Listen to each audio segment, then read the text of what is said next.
Good evening, everyone. My name is Tom Flynn. I'm the selectman for the town of Fairfield, and it's my privilege and honor to host the start of the first meeting of the Charter Revision Commission for the town of Fairfield, recently impaneled by my board, the Board of Selectmen.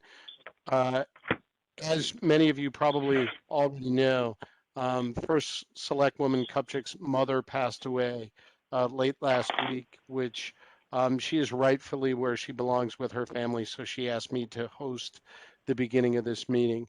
I'm going to ask everyone to rise for the Pledge of Allegiance and then remain standing for a moment of silence for the first Selectwoman's mom, and then we'll start the formal meeting. So, Mrs. Iacona, I'll ask you to lead us in the pledge. I pledge allegiance to the flag of the United States of America, indivisible. Oh my gosh, how am I screwing up the pledge? Help me. I pledge allegiance to the flag of the United States of America. to the republic for which it stands, one nation, under God, with liberty and justice for all. All Thank right. you. And then, thank you. And then a moment of silence, please.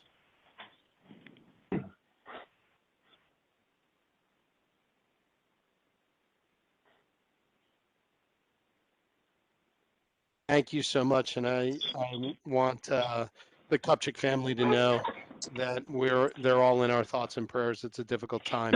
I had the opportunity to meet Brenda's mom on a number of occasions, and she was a delightful lady.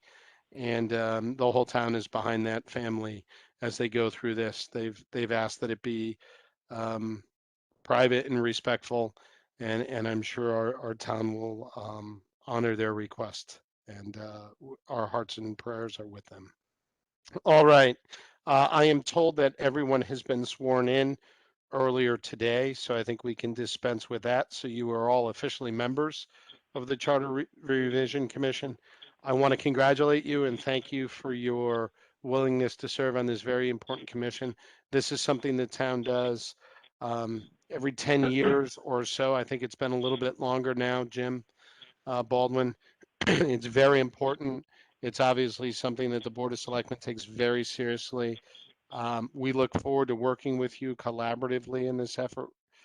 Please, I think I speak on behalf of the First Select Woman and Nancy, my colleague on the board, that if you need anything from us, please just let us know.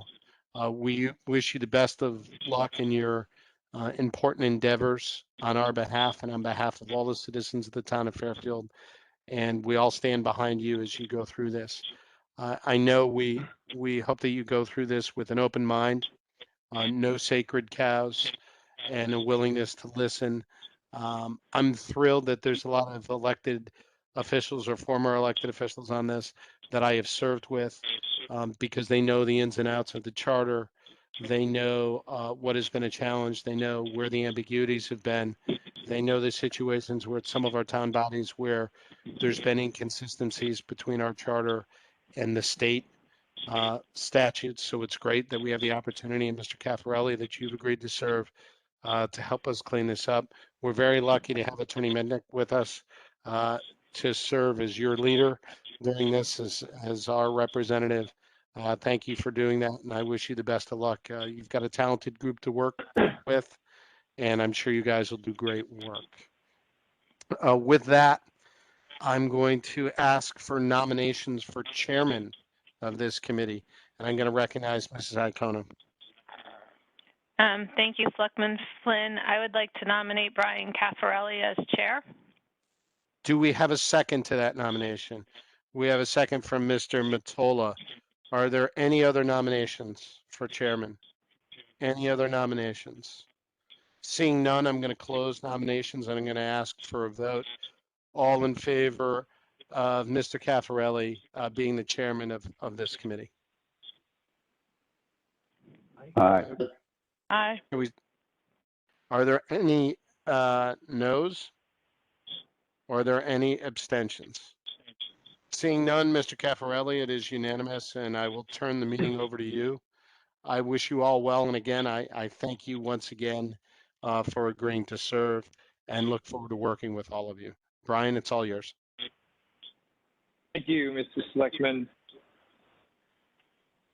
I would now open the nominations for an election of a vice chair. Do I hear a nomination for vice chair? It's John Matola here, if you want to recognize me. Yes, Mr. Matola. Okay. Thank you. I nominate Chris Brogan for vice chair. Thank you. This is Pam Iacono, I second. Thank you. Pam Iacono, second. Thank you, Pam. Are there any other nominations for vice chair? Are there any other nominations for vice chair? Are there any other nominations for vice chair?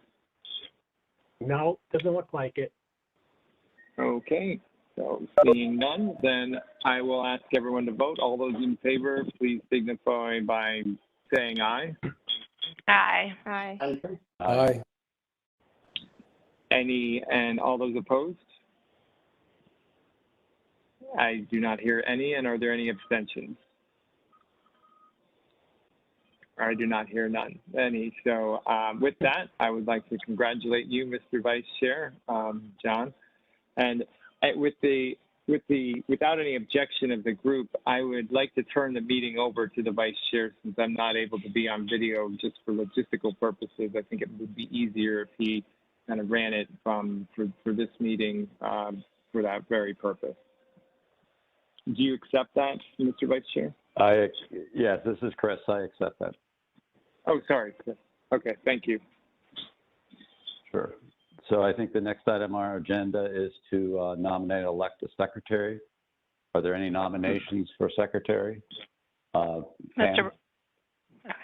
So, Chris, you can see us then? I can see you. Okay. My desktop doesn't have a computer. I got to figure out how to do it otherwise on the iPad. I was able to speak with Attorney Baldwin today, and he pointed out that we are able to appoint a recording secretary, which I think is probably in the best interest of the full committee. So I would like to nominate Prue O'Brien as our recording secretary. Okay. I would Anybody second that. Second that. Okay, John. Any discussion? Any other nominations? Seeing none, a call for a vote. All those in favor of making Prue O'Brien our recording secretary, signify by saying aye.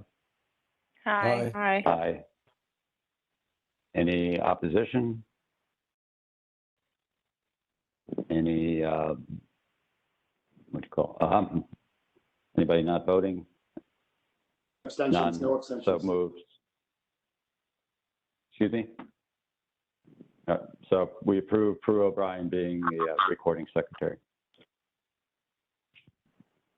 Thank you. The next item I have on the agenda is the overview of by Attorney Steve Mednick. So Steve, if you're ready, why don't you go ahead with that? I am. Thank you, Mr. Vice Chairman, Mr. Chairman, members of the commission. It's my pleasure to be here, and I'm glad to have met most of you. And I want to talk to Jay at some point about the School of Rock, find out what he does with the School of Rock and what his instrument is. We'll have to chat about that at some point. And of course, my condolences to the first selectman. Just to point out a little bit, I'll talk a little bit about my background as we go through this document. But I lived in Fairfield for 4 years, and I don't know if it's commendable. I was a Fairfield University student, and I didn't cause any trouble at all down at the beach. I spent most of my 4 years on campus, and I was a dutiful young man and president of the student body. So I'm very, very pleased to be working with the commission in a town that I spent 4 years in during my formative years. What I'd like to do today, and Prue, would everybody like to see this on the screen? I have a PowerPoint. Does everybody, maybe for the public consumption, we should put it up on the screen. Is it up? Does everybody see it? Yeah, that would be great, because otherwise we got to flip back and forth. So I appreciate that. Go back to the beginning of it. For some reason, started at the end. So So what I'm going to do is I'm going to walk through the document. I'm going to try not to make it any more legalistic than I have to, but it's very, very important to really understand what home rule is, how home rule works. And I just want to say anecdotally at the beginning of this process that I've just been asked by the Commission on Intergovernmental Relations, and I've just drafted a definition of home rule that we're going to try to utilize in the state. We're going to be meeting with members of the General Assembly, hopefully in the next month or so, to try to come up with a reconciliation on how the term is used to make sure that there is a consistent use of it in the state of Connecticut. And so I have a normal program that I use for charter commissions. I've added to it because I've done a lot of thinking about home rule, and I thought it would be useful for the members to have a feel for what it is that we're discussing at the state level, which is all based on case law in the state of Connecticut. So one of the things I've said for a long time over the years is that home rule is a misnomer.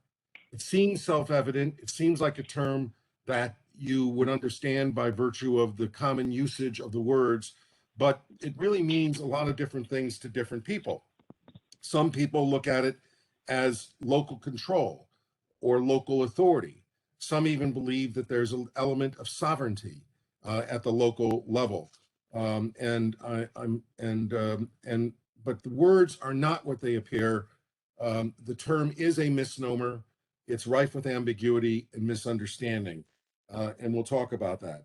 I mentioned that I was doing work with the Advisory Commission on Intergovernmental Relations to try to draft a simple, direct, readable, and explicable definition of home rule.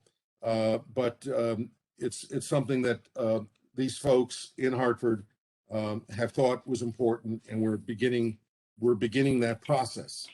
But the term home rule really is derived from a case just during the period during Reconstruction after the Civil War.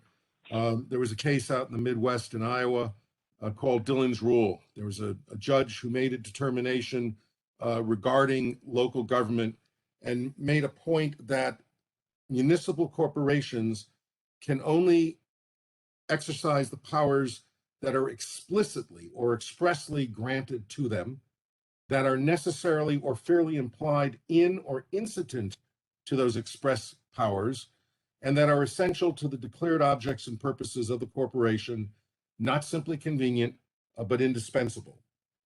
This is a rule that was nationalized by Supreme Court decisions in the early 20th century, and it's a rule that asserts very clearly that sovereign authority in the United States is vested either in the federal government, the United States federal government, or state governments. And that is the only place where there is sovereignty. There is no sovereignty for local governments. We are strictly created by the state. The Constitution of 1818, again, I hope I don't put people to sleep. Maybe we should do this at the end of the meeting if that's the case, was silent on home rule. There was barely any mention of local government in the original Constitution, in that Constitution that governed for so many years. And it was really, the concepts of home rule began to be established in a consistent manner in the courts in the 19th century, up to and through 1957, when the General Assembly created local governments. It was through special act.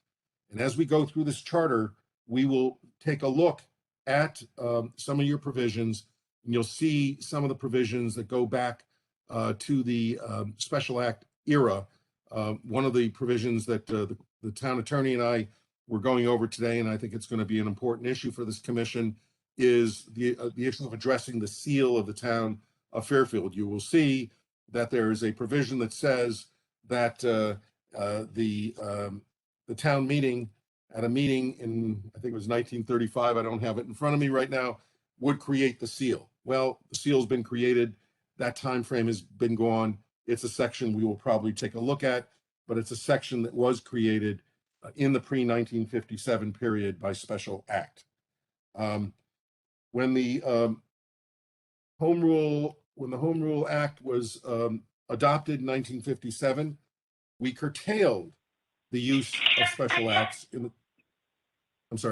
special acts in the state of Connecticut, and began the process of allowing communities to create their own charters, as we are doing tonight. We're revising a charter that was created in the post 1958-57 era, really after 1959.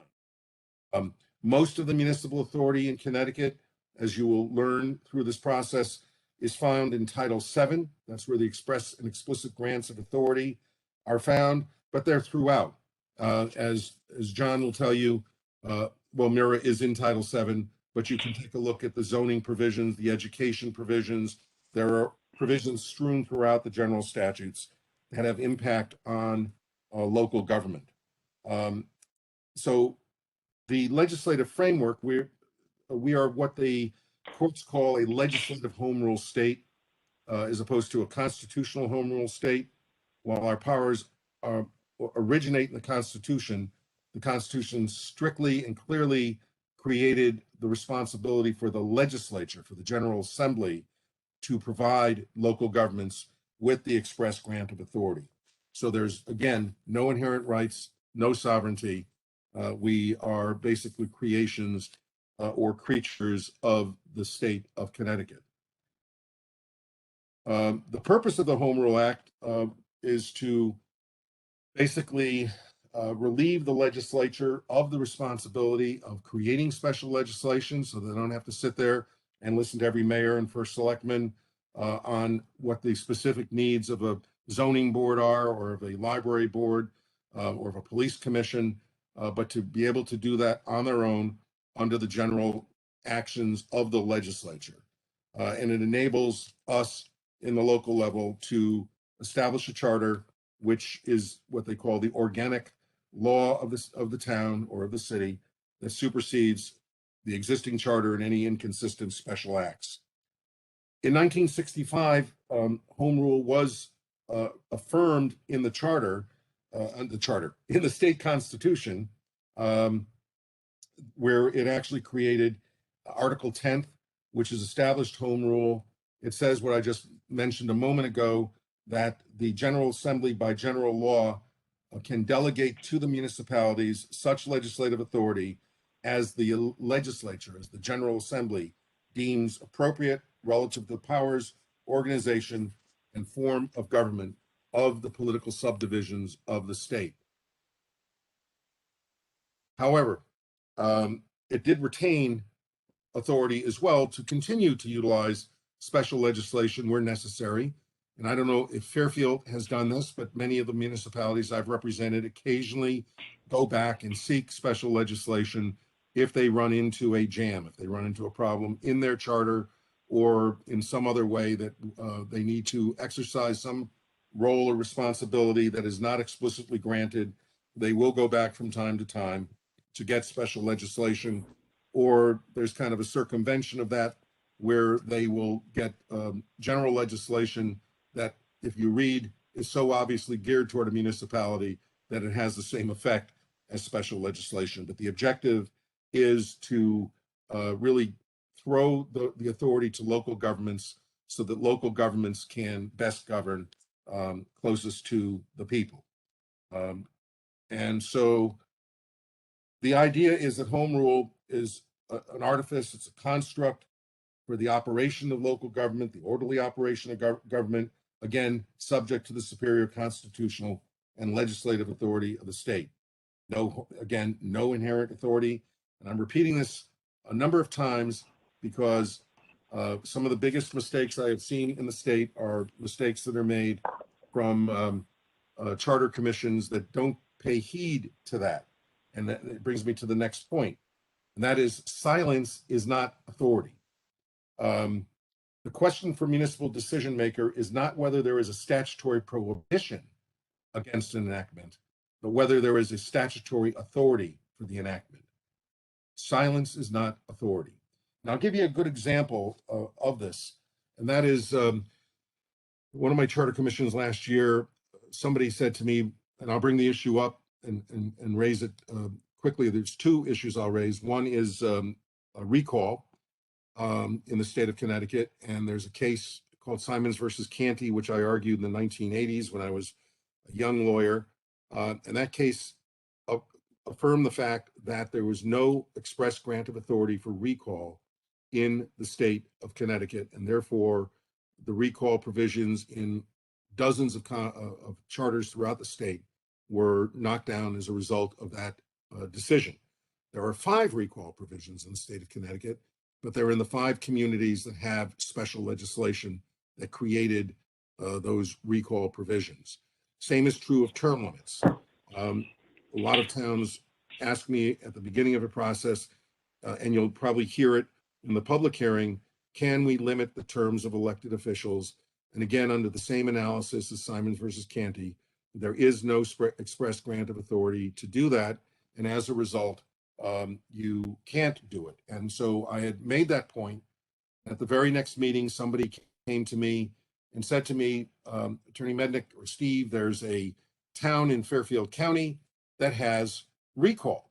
And I looked into it, found that they had recall.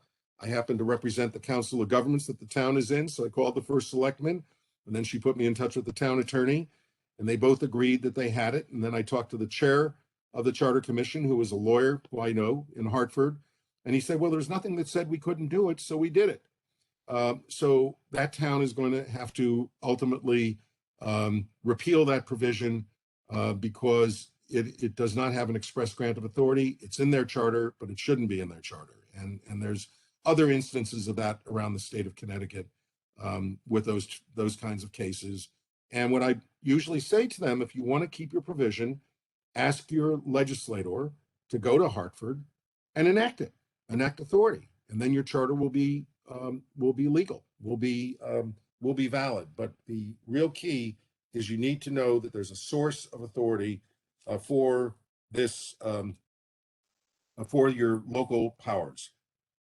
There's a quote, which I couldn't help but, they talk about municipal governments being creations of the state or creatures of the state.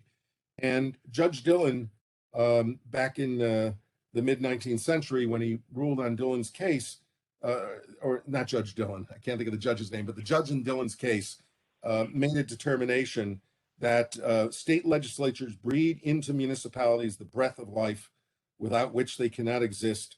And it so creates, so it may destroy. And when I was reading that, I thought I was reading Mary Shelley, but that about sums it up, that the authority is granted by the state legislature. And that is the lesson to be learned. And it affects all types of things. It affects the structure of government. What we're doing with the charter revision. This is one of the things that we do least because you don't have charter commissions every year, thank goodness. And you shouldn't have charter revisions every year. It's your constitution. It should have a chance to marinate and operate so that you can actually use the practices that we're going to spend the next 10 months trying to devise. And we have very clear authority to do all the things we're going to be doing in this process on structure. It also addresses issues of the functions of government, where ambiguities arise from time to time.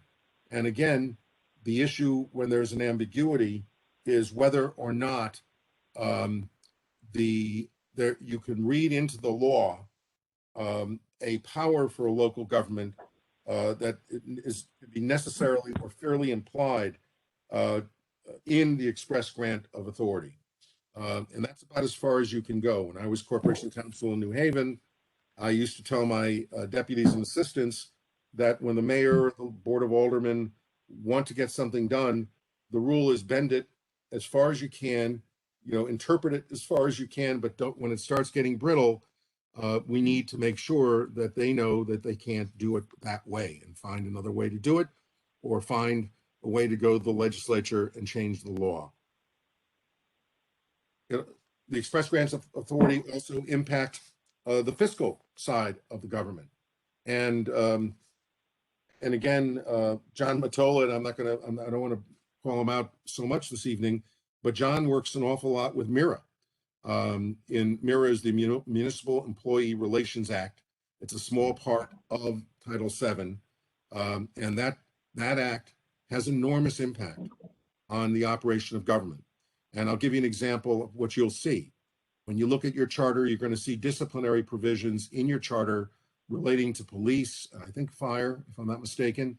But the truth of the matter is you need to read those provisions in a manner consistent with or subordinate to the collective bargaining agreements, because the collective bargaining agreements have force of law that is superior to your charter.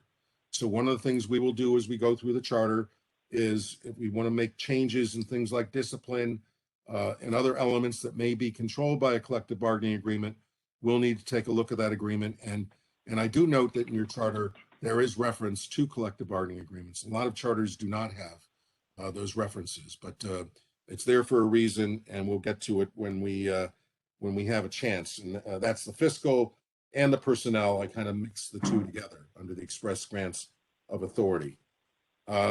Again, the conundrum is that you can have local control with limited authority, and you can have authority with limited control.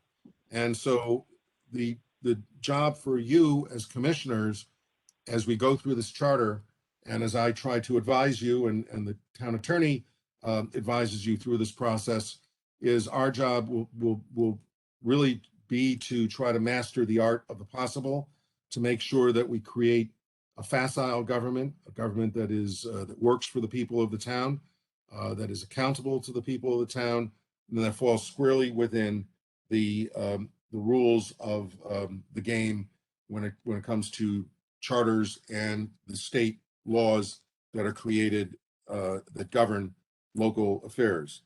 So the charter is your blueprint for governance, and there's only two mandatory provisions in any charter. One is to have an executive, and two, to have a legislative branch. And the objective in your charter is to establish accountability for the executives and people who run the departments, and oversight for the legislative body in your town. You also have a board of finance and RTM to make sure that those oversight entities have the authority that they need to operate and provide the oversight over the executive functions of the municipality. The goals of a good charter revision, I won't get into the details of this. Again, clarity, flexibility, accountability, and I'll spend a little time on the fourth bullet, evading the culture of disregard or paralysis. Sometimes I have addressed charters that have not. There's one charter I addressed about 10 years ago that hadn't been looked at for 40 years. And I said, how have you operated over 40 years? And they said, well, we just don't pay attention to it. That is the culture of disregard, where they just didn't pay attention, and their town attorney couldn't convince them, or the town attorney was circumvented, and legislative bodies and mayors did what they wanted to do. They're fortunate that they weren't challenged over the course of time. And I've seen this over in multiple municipalities throughout the state. And when you have a situation where you're disregarding your charter, you need to fix your charter. The other situation is paralysis. If your charter is so confining and so heavily codified that you find you are kind of working in a box and can't get out of the box, that is another reason to do a charter revision, where you have, there are some charters in the state that are so heavily codified. When I've not worked on, I'm not going to name names, but or towns, but there are a couple where I've looked at them and I just can't imagine how anyone operates in those towns with those charters in their communities that I've not represented, but I'd love to fix their charters for them at some point. Those are the concerns I have about disregard and paralysis. The scope of the enterprise is really really up to you guys. You're going to establish the breadth and scope of the process as we go in to the process. And we'll talk about the schedule in a little bit, but you define your scope in various ways. Our next meeting will be a required statutory public hearing. That'll be the very first meeting of this commission after this organizational meeting. At that time, members of the public will come out and they'll speak. They'll lay out what they think the priorities should be. You'll have an opportunity to listen to them. We'll talk about whether or not there should be Q&A during those meetings. We'll talk about that at some point. I'll talk to the chair and the vice chair and try to figure out the protocols and how we want to do that. But that's an opportunity for the public to lay out their priorities before this commission. One of the things that you'll see from me, and I haven't talked to Prue about this, but I'll talk to Prue about this at some point, is I will keep careful track in a comment tracking document of every comment that comes in, and I try to organize them by section or article of your charter so that you can see at the end of the public hearing and then at the end of the meeting you'll have with the selectmen, the Board of Finance, RTM members, and other local officials. We'll have a sense after those two meetings of what the priorities appear to be from the perspective of the public, and in the second meeting after that, of the officials who've been elected and who have been appointed to represent the people in this town. The meeting after that will be a meeting that the town attorney, I've asked the town attorney to be part of, because the town attorney lives with this document every day of his life as counsel to the municipality. I call it a red line exercise. It's not quite that, but what we'll do is we'll go article by article through the charter. I'll ask him to explain from his perspective some of the ambiguities that he has had to work with, some of the problems or mistakes, if there are any, in the document that need to be fixed. So that's really an opportunity for you as commissioners. I'm sure you'll all read this and every night when you're having problems going to sleep, I'm sure you'll spend a little time with this document every night, but that will be the opportunity to really understand the document, to dive into it, not too deeply, but at least to get a sense of what the organization of the document looks like. And it'll give you an opportunity to understand the functions of the government and to also try to decide what you want to have. Do you want to have a constitution, or do you want to have a micromanaging code? And I haven't decided what Fairfield is at this point in that regard, but a constitution basically establishes the broad principles and parameters. It doesn't necessarily create every department or every board or commission, but really establishes the broad principles and gives the local legislative body and executives the tools they need to create boards and commissions, the tools they need to create departments. And so that'll be one of the decisions that you will have to make as we go into this process. After the public hearing and those early meetings, that's when you'll sit down and really try to figure out what your priorities are, how you want to use me during the course of this process, during what I call the work plan phase. Again, it's a governing document. It's a tricky assignment. We talked about inherent powers. We talked about all these things a few moments ago, so I won't spend any more time going over them now. Now this is, the words are very small, but this is the summary of the process, and I'll try to go through it very quickly. The commission's been created. That's the first thing that is on this bullet list. We've created it. Not more than a third can be people who hold other offices. Not more than a bare majority shall be members of any one political party. That's all been accomplished. I talked about the first required public hearing. There is a second required public hearing at the end of the process.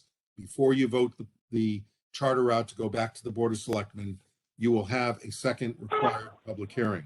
That doesn't mean you can't have public hearings and public comment throughout the process, but you have to have two statutory hearings, one at the beginning, one at the end. We will work after the third or fourth meeting on developing the work plan, and that work plan will cover us from roughly the end of October through May of 2022. When you're done with that process, with your public hearing, you vote out your charter. The charter will go to the Board of Selectmen.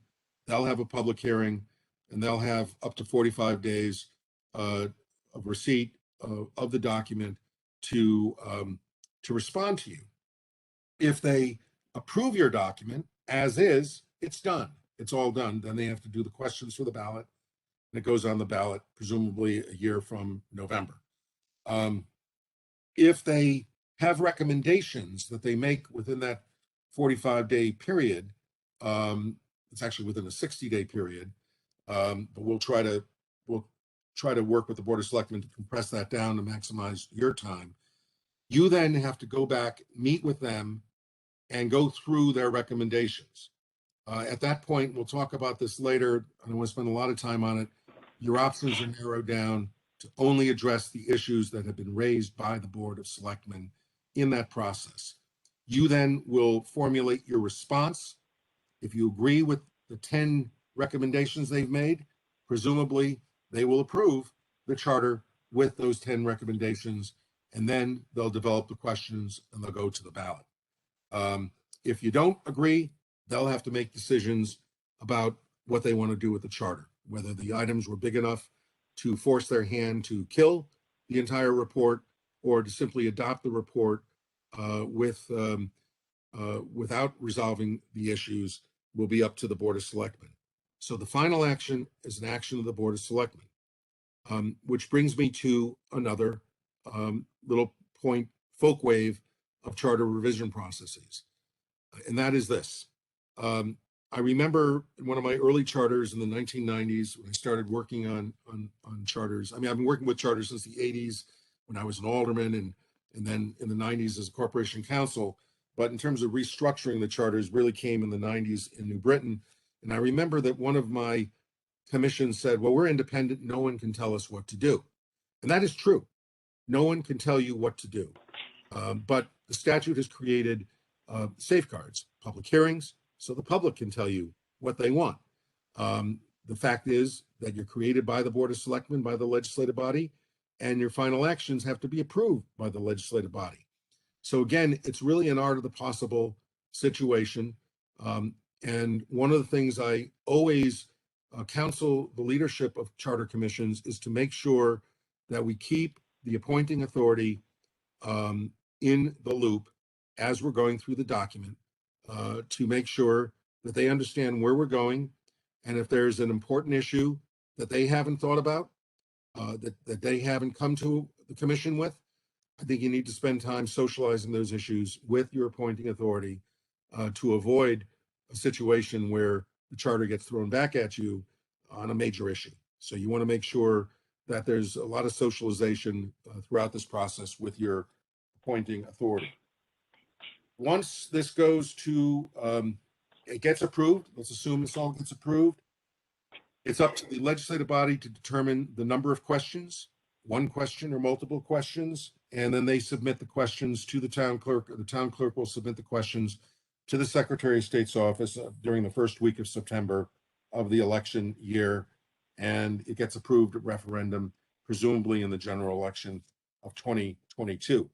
You have the option of placing it on its own referendum, but I normally don't recommend that because you need to get 15% of the voters in your community to come out to support the charter revision. Unless there's a compelling issue, that may be a hard sell to get 15% out. Hartford in 2000 adopted a charter that created a strong mayor form of government, and it passed overwhelmingly, but only 11% of the population came out, and they had to redo it in 2002. And so my general recommendation, unless there's an urgent matter that needs to be resolved, that requires a vote of the public, is to avoid special referenda for charter revisions. So again, to summarize, we have the work plan. We've gone through this, the organizational meeting. We'll have our statutory public hearing. You then will have your work meetings. And let me tell you a little bit about the work meetings. The work meetings will be decided by you in terms of what the subjects are going to be, in terms of priorities. My job will be to provide you with legal assistance and also with factual-based assistance. If you're looking at budget processes, one of the things I will do is put together panels of experts on municipal finance. So I'll have people from the Government Finance Officers Association. I'll have finance directors from towns that are equivalent in size to Fairfield to get a feel for what their finance process looks like if you're an RTM town with a Board of Finance. If you're looking at the issue of government structure, and I'm not suggesting that that's what you're doing, we'll look at different towns around the same size with different forms of government, and we'll also bring in what I call subject matter experts that have a global view of how these governments work to give you a feel for what alternate forms will look like. In a couple of my municipalities, we haven't looked at, well, there was one town that was playing with the idea of going to a city manager or town manager form of government.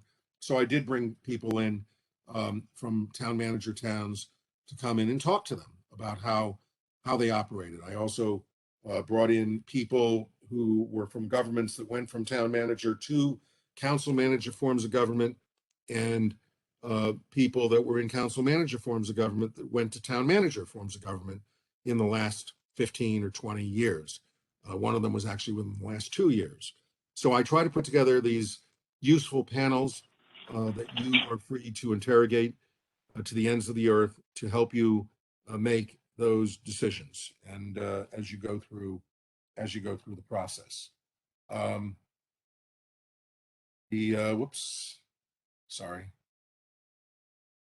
Role of the council, talked about a little bit. I'm here to provide legal advice, research and preparation for workshops, and the facilitation of deliberation and interactions.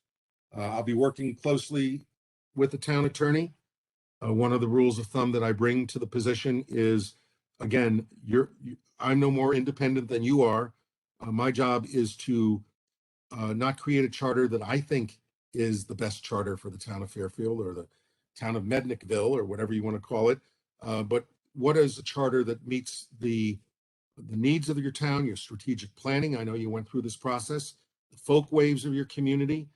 There are things about Fairfield that don't exist elsewhere. And so I very often tell people we can look at what another town has done in an area, but I would only tell you to change to what they have done if you feel comfortable that it meets the culture of your community. It meets the folk waves, that you know where the ghosts are, you know where the bodies are buried.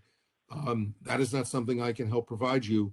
It's something I want to find out about so that we can make the best informed judgment when it comes to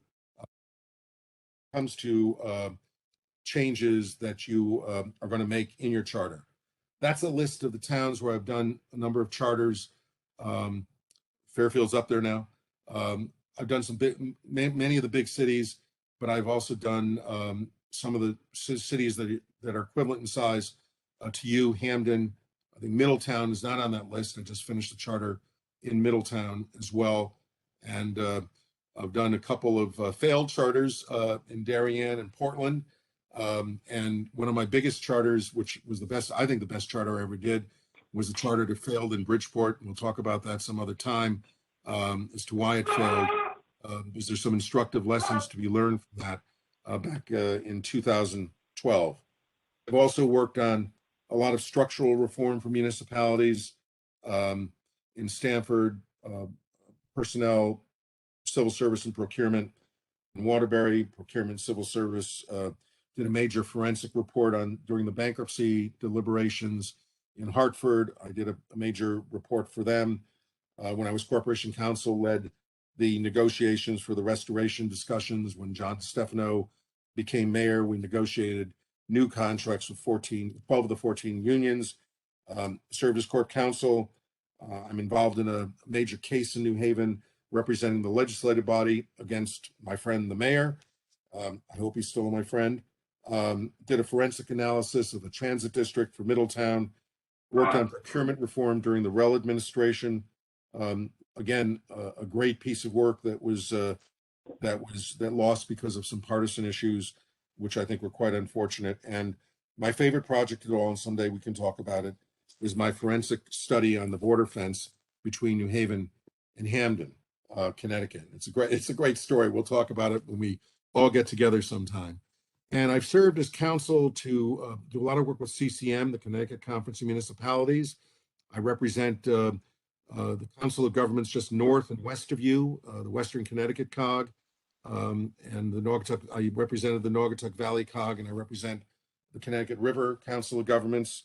I've been counsel to the Hamden Legislative Body for 6 or 8 years now, and have done a number of projects. I was part of the, hopefully you won't throw anything at me, I was part of the executive order team in OPM during the pandemic that worked on all the executive orders for municipalities in the state of Connecticut. And there you are. That is it. Are there any questions? I hope I didn't go too fast. I was trying to make sure we got through it relatively swiftly, and happy to answer any questions. And if Prue can tell me how to get out of the screen sharing, I'm happy to do that. Okay, why don't you try clicking on the share button again and see if it removes everything. All right, let's see here. Got to find the share button. There's one at the bottom of your screen and also at the top left. All right.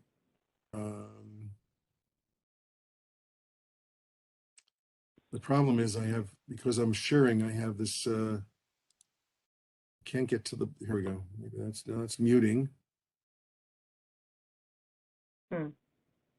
I can't figure out where it is. Can you close it?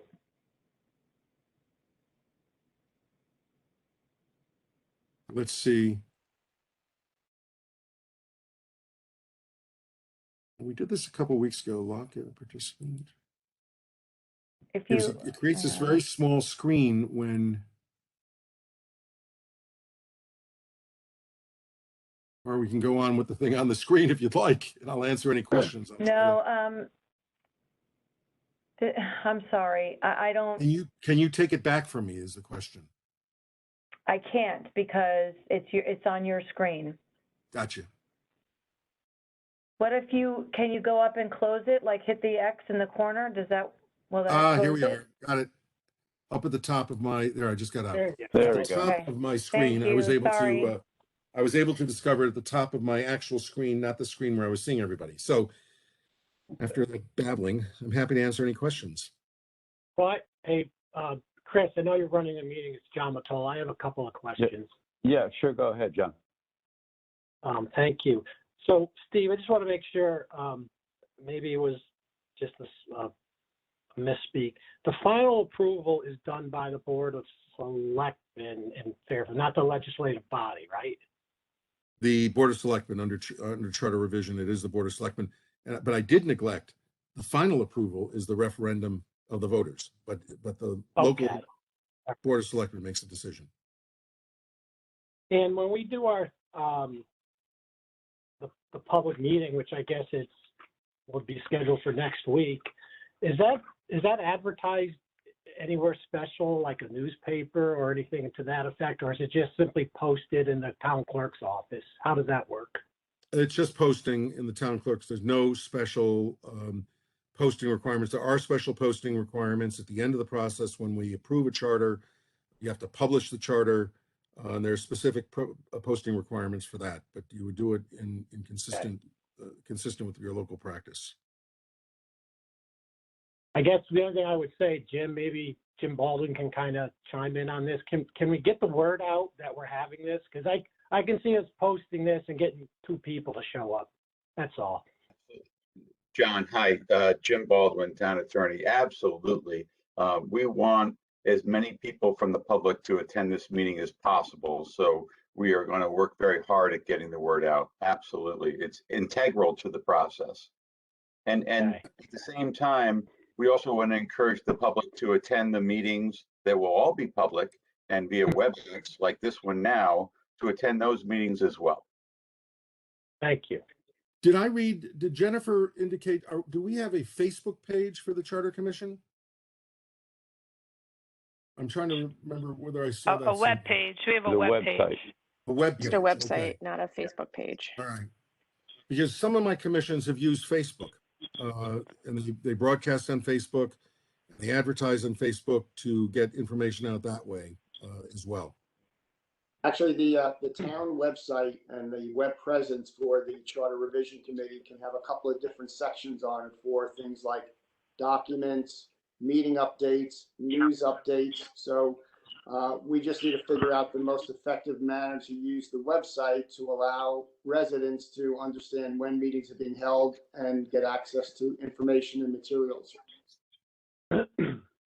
So along the same lines of the public meeting, Steve, it's legislated that we need to have two, right? You said one at the beginning, one at the end. What's the most amount of meetings a town has ever had that has gone through this? Most meetings? Yeah. One of my towns has in their charter a public comment requirement. And so they had public meetings, public comment at every one of the charter commission meetings. And I tried to persuade the chair that we should probably curtail or limit public comment unless you want to go on to 11 or 11:30 at night with the business meeting of the body. I'm a strong advocate for public comment, but there comes a time where you should do it. So so that town had it in almost every one of their 38 meetings, some element of public comment. Yeah, I would agree that seems to be an unprotected format, but I would like maybe to examine how we could get, because I've got the same concern, John, because we did advertise the heck out of it. Attorney Baldwin, when we had our first meeting, and the attendance was very disappointing. So we had a special effort about how to go about doing public outreach. We may want to have a discussion around that, but I'll save that for another time. Well, I can speak for the administration that it is a top priority to get as much public input as possible. And so maybe a Facebook page, whatever it takes to get the message out about these meetings and the importance of these meetings is a top priority. I've had commissions at the library, at schools, at a variety of places where electors will congregate to try to encourage participation. But you're right. Some of them, my Hartford recently, we did not have a lot of people at the public hearing. We had 6 or 7, 8 people at the public hearing, the initial statutory public hearing, and so my hope would be that you could reach out as much as you can to get public participation. The other thing that we should do on the notices, and I'll take a look at your notice, I've always tried, and particularly during the pandemic, there were requirements for I was just going to ask that. to have email requirements to make sure the members of the public could send their comments in by email, and that way we can keep up with them as they do it. That should be an ongoing process in every one of our notices, that if people do have comments that they want to put in writing, they can do so, and they'll go on to the comment grid that will be updated periodically as comments come in. I had a question about the statutory hearing. Does it have to be next week? Can it be the week after? I'm also greatly concerned about getting this that. I mean, we just announced charter reform. We're meeting organizationally. All of us have experience trying to get people to meetings. I don't know how we can pull this off for next week. Does anybody else feel the same? Yeah, this is Brian, Pam. I agree with you. I'd propose that we put it off to the following Thursday, the 7th. I agree as well. This is Marlene. If we could That do it makes another sense day to me, that too. week, because I'm trying to balance 2 charters. I've got Hartford Charter on the 7th. So if we want to do it perhaps another day that week, that would work fine with me. Steve, do you do they're all in public, or they're public and people call in because of the pandemic, the one that you're doing now? I think we'll be doing what we're doing tonight. I'll defer to the town attorney that we're going to have, that this will be a remote meeting, and that the public will be calling in or dialing in on Zoom, or not Zoom, WebEx in your case. That's correct. That's the intention of the administration going forward with all boards and commissions for the most part, depending on the desires of that board or commission. So this commission could decide to meet together in person, or according to the recent FOI legislation, you can even meet some of you in person and some of you remote. It's up to this body.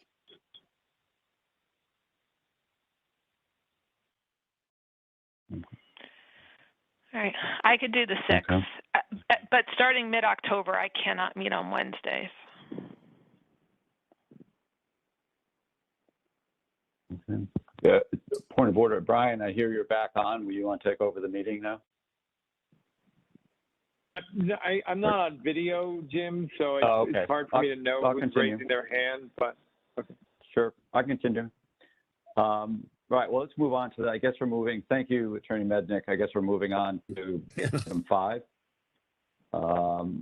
So I guess the meeting schedule, somebody have a recommendation for what the pacing of this should be, or should we just start with the first one and then work from there? This is Attorney John, Baldwin yeah. again. And as I just mentioned my name, I prefaced my comments by mentioning my name. I think it's important for everybody to attempt to get into the habit of saying who you are before you speak, because not everybody who's participating in this meeting in the public is necessarily watching, and therefore they don't know who's speaking necessarily unless you say so. Unless it's obvious by the person who introduces the next speaker, it's a good habit to get into. If you would, as a commission, try to remember that tenet when you are deliberating and discussing matters. But that being said, sorry, what was the question again? There was about. Well, I think the this question is was Chris about Brogan. establishing. We're talking about. Yeah, is there any recommendation for a meeting? Right. I think cadence. Attorney Baldwin here again. I think that Steve has proposed meeting, correct me if I'm wrong, Steve, every other Thursday for the most part, and has a tentative schedule proposed that you may or may not want to take up tonight, but you can finish up when you meet next. It's up to you if you need time to look at it. But that's to accommodate Steve's schedule, and if that would work for the most part for these members, then that would be great. Certainly next week or the week thereafter, if you need to make it on a Wednesday or a Tuesday, if you want, that's something that you can decide on right now.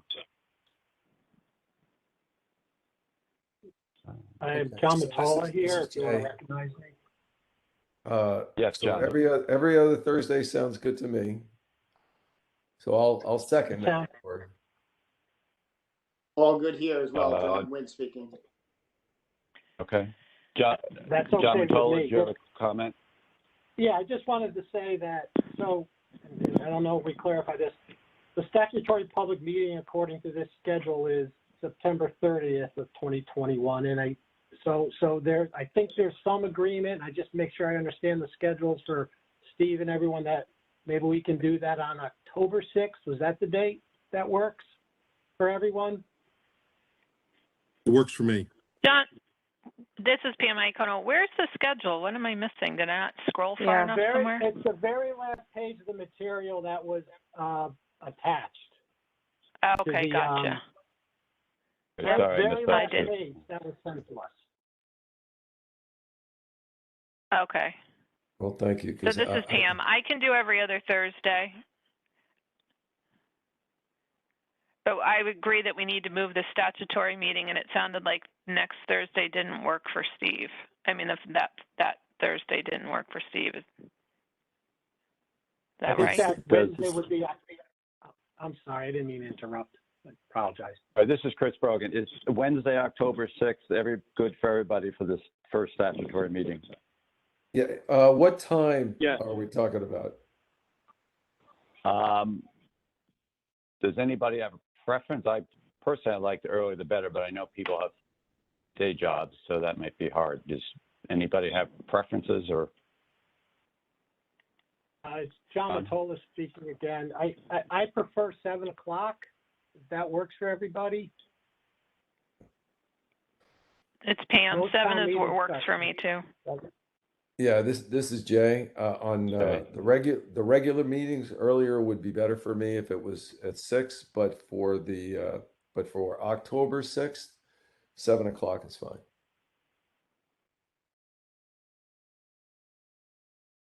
This is Brian. Can people make October, okay. yeah, ahead, Brian. October 6th is, yeah, October 6th at 7 is fine for me. And maybe it sounds like we should set that meeting and then finalize the entire schedule at that time, where we can have some thoughts about the timing. You know, it sounds like every other Thursday is working, but what time on those Thursdays? Okay. I don't think we need to set that tonight. I can do 6. I don't know. It's hard with kids and dinner, but that's fine.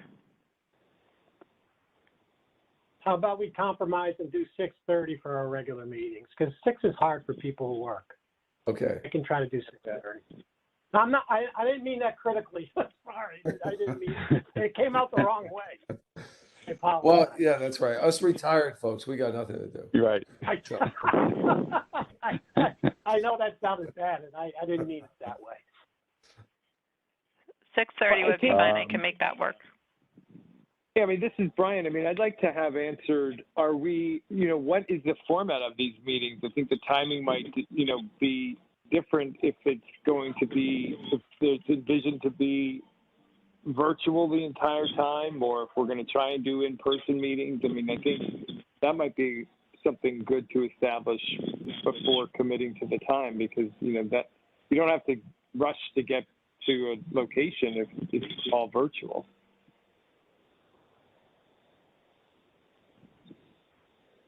And I'm hearing from Attorney Baldwin that it's up to us to decide how to do that. So is that correct, Jim? Yes, Attorney. Ms. Brogan, does anybody have experience? Those are currently in the town government. What have most of the meetings been? This is Pam. I'm on the. Go ahead, Pam. I was just going to say, for the RTM, we've been virtual, but there's 40 of us.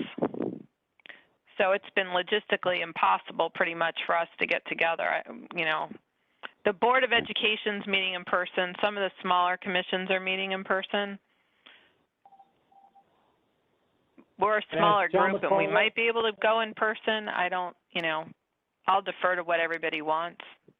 Yeah. This is Marlene. The Board of Selectmen is still meeting virtually. As is the Board of Finance. Jim Baldwin here. I just want to remind people that there is a mask mandate in place, and we're still operating under kind of COVID procedures. So I would encourage you at least in the very beginning to continue to do these meetings. And there are technical reasons for that, because thank you. I saw you, Steve. If you do hold an in-person meeting, then you need to then accommodate a place for the public to have a room adjacent to you, and it just complicates things, at least for the time being. The easiest meeting, Attorney Mednick here, the easiest meetings right now are the remote meetings from a notice perspective and also from a public participation perspective. The current statute, part of a group that's looking at the current statute, which is only in effect until next April, all of these rules are temporary. They were operating right now. And I think remote is probably the easiest way to go right now until we'll just have to follow and see what is going on in our, with the pandemic. But from a legal perspective, it's easiest to do it this way. Okay. And Jim, correct me if I'm wrong, most of these meetings until the January meetings, when we file before January 31st, are going to be special meetings. Because we obviously, I don't think we can set up regular meetings. I'll talk to the town clerk about that. But I think the way regular meetings are set up, is before January 31st, you file your meetings for the year. I don't know if we have the option as a commission that was just created to file ours for the remainder of the year and have them deemed regular meetings. And the reason, the distinction is that a regular meeting, you could amend your agenda. At a special meeting, you're confined to the items in the agenda. And so you obviously want to have as many regular meetings as possible, but we'll talk about that before we finalize all this. And that's pursuant to charter, and maybe that's something this commission is going to look into. That's Steve. So yeah, it's an unanswered question in the charter. But anyway, I think you can do whatever you want at this point. Yeah, I think we can make regular meetings based on some past experience, but check with Betsy. Yeah, it's statutory. I'll talk to Betsy about that. I look forward to meeting with her. So we're decided that the 6th at 7 o'clock will be the statutory public hearing. All right. And I'll try to talk to the chair and the vice chair and Attorney Baldwin tomorrow and really try to figure out how we can blast this out and get as much publicity for the meetings between now and that date. Should we have a motion about that, Jim? This is Chris Brogan. Yes, affirmative. You should make a motion for that. Yes. So unless there's any more discussion, I think we have a motion on the table to have the first statutory meeting of the commission on October 6th at 7 o'clock via WebEx and call in. So I have a I second it. Motion. Jay, and a second. Yeah, John? that's Jay. Yeah, this is Jay. I second it. Okay. All those in favor? John Wynn, Aye. Aye. Aye. Any opposed? Any abstentions? Okay, so we fixed that. And then for discussion purposes, I think we're talking about a regular schedule of maybe every other Thursday at 6:30, but we'll decide that next time if we want to let that mull around, or I think it was a recommendation. Right? Okay, that's for that. So that, nothing else, unless anybody else has anything further to discuss or any questions? John Wynn here. I have a question just related to trying to get the word out. I heard, or I know that Jen Carpenter has set up a web presence, and we were discussing earlier Facebook. I'm happy to look into what exactly has been set up on the town's web presence and how we can get information up there in case we decide we need to use it for meeting announcements, news updates, anything like that. So I can do some digging on that and then report back to the chair and the vice chair on what I find out about that.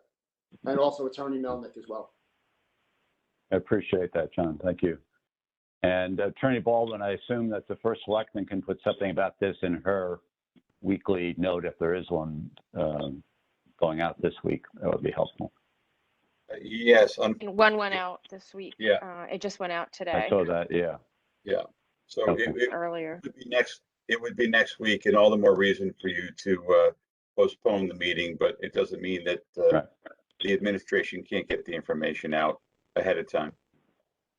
Okay. Okay. So Any other discussions or questions? The next set of meetings, John Wynn here, the next set of meetings, that would be the every other Thursday at 6:30 p.m. What would be that date of starting that 2-week sequence?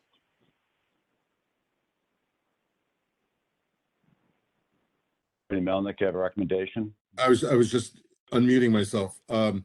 We would start on the 14th. It would be less than the 2 weeks. We would go with the rest of the schedule and keep it moving. So you would start on the 14th. Okay, very good. Thank you. Okay, thank you. Yeah. Any other discussion or questions? Okay. Anyone move to adjourn the meeting? Vice Chairman Brogan, if I may, this is Attorney Baldwin. Yep. I'm not a member of this commission officially, but I am going to be a participant. And I just want to kind of give a shout out to Attorney Melnick and say that how grateful the town is to have you shepherding this commission. I don't think I think that's unprecedented to have someone with your experience doing this job. And it's a large job, and it's very important for the town and the community and the citizens. And we're very grateful for it. And I think that this commission, who's just met for the first time together, is grateful to have you here almost as much as I am. So thank you. Well, as I said, it's my Thank pleasure. you. It's my Thank pleasure. you. Yes, thank you. Anything else? Okay. Do we have a motion to adjourn? I'll make a motion to adjourn. This is Marlene Batista. Marlene, thank you. John Wynn, second. All in favor? Aye. Aye. I see it's unanimous. So, thank you, everyone. Thank you, And, everyone. we'll be- Good to meet you all. Good Thanks. night. Thank you, everyone. Good night. Good night. Bye. See you all. You'll see me next time. Steve, we'll talk about the School of Rock another time.